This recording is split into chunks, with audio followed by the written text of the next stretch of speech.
here, and if you stay to the end of the video, I'll show how you can get this for a month free.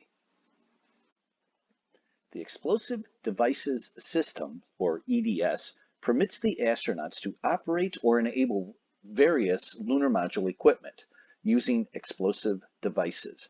The Explosive Devices Subsystem controls deployment of the landing gear, pressurization of the descent, ascent, and reaction control propellant tanks, venting of descent propellant tanks, and separation of the ascent and descent stages. So why use exploding devices in a spacecraft? The answer is to make sure that device is activated, because the astronauts are basically on their own. If the device is not activated, their life would be in jeopardy and they would be stranded on the moon. Explosive Device Subsystems design is fail-safe in all respects. There are no mechanical or electrical crossovers except for the mechanical actuation in the explosive device switches. Failure to arm or operate one explosive device subsystem does not prevent performance of a function. Redundant wiring is used where loss of a single lead could prevent initiation or control of a function. The redundant circuits and components of the explosive device subsystem operate simultaneously as two independent systems, A and B. ED here stands for explosive devices, and this is the explosive devices relay box A and box B. Either system can perform the explosive device subsystem functions. Each function is completed before initiating the next function. The explosive devices subsystem functions are performed in the following sequence: landing gear deployment, reaction control subsystem RCS propellant tank pressurization, descent propellant tank pressurization, descent propellant tank pressurization for supercritical helium, descent propellant tank venting, ascent propellant tank pressurization, interstage nut and bolt separation, and ascent stage dead facing, interstage umbilical severance. An uplight device with two detonator cartridges restrains each of the four landing gear assemblies legs. Each detonator cartridge is controlled by two separate control circuits in the panel.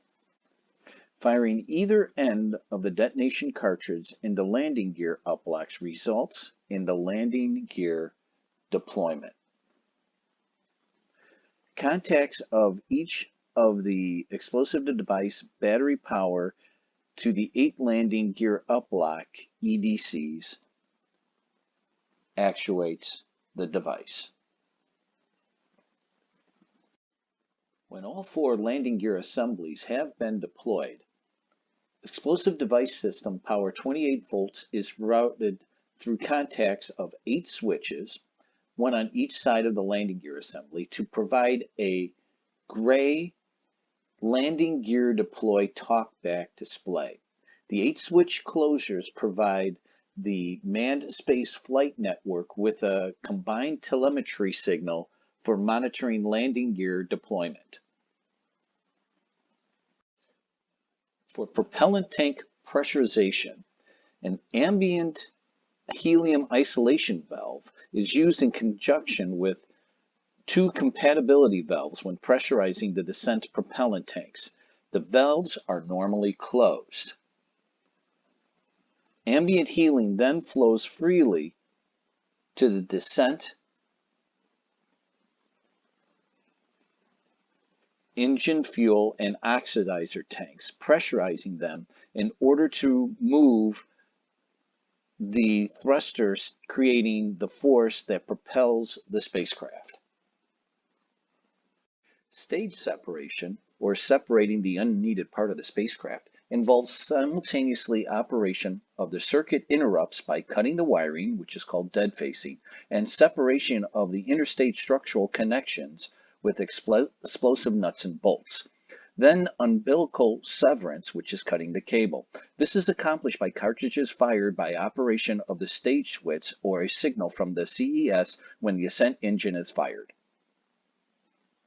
Today's the day. It's the day that you can join the Spacecraft Interactive Virtual Museum and you can get the whole month of July for free. So, what do you get? Well, there are 3 memberships. You have the historic spacecraft for $4, up to the present spacecraft for $7, and into the future for $12. So what basically you get in the historic is all the spacecraft that have gone up to this time. So you get Apollo, you get the Shuttle, and then you find out how I work on it, and then you can give me feedback. And then you can also get some merch that's coming up, some stuff that we're going to do as apps for the spacecraft. Up to the present, that gets everything in historic and includes the International Space Station plus private access to me creating the panoramas. So you can see what I am doing and how I'm doing it and get an idea of what it takes to make this. And then finally, $12 a month into the future. So not only do you get historic spacecraft, not only the International Space Station up to the present spacecraft, but you get Artemis and going to the moon. I use my resources within NASA to get the imagery within the Artemis spacecraft. So you'll be able to see what it takes to go to the moon today. And we are going to the moon, and we're going to stay. And again, you also get me showing you how I do the panoramas. So sign up today. You've got all of July free. So if you sign up today, which July 1st, you have the whole 30 days. If you join July 2nd, you get 29 days. So the sooner you join, the more time you have to explore for free. And then if you don't like it, you can just cancel.